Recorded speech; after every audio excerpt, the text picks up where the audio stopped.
এখন আসছি বেগুন গাছতলায়। এই যে বেগুন, এই ছোট ছোট বেগুন হয়ে আছে। এগুলো অবশ্য বড় হবে, এটা পোকা না কি হয়েছে। বেগুনের গাছগুলো ভালোই হয়েছে। এখানে আছে টমেটোর গাছ, এগুলো দেশি টমেটো না? এই যে টমেটো, এইগুলো কিন্তু কাঁচাই খাওয়া যায়, কি সুন্দর। আগে ছেলেবেলায় খেতাম। এই যে টমেটো, ওই যে ছোট বড় অনেক টমেটো ধরেছে। হ্যাঁ, টমেটো গাছের একটা গন্ধই আছে, সুন্দর গন্ধ লাগে। এই যে টমেটো, এটা পাকা টমেটো নাকি?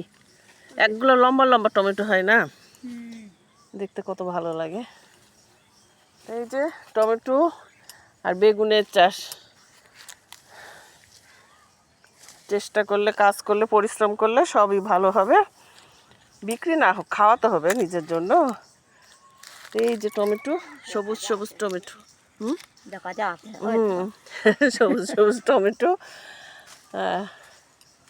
তো আরও আরও এখানে বেগুন গাছ লেগেছে, এই যে আরও, এগুলো আরও হবে ভালো। তো ঠিক আছে, সকলে ভালো থাকুন, সুস্থ থাকুন। আবার দেখাবো বেগুন।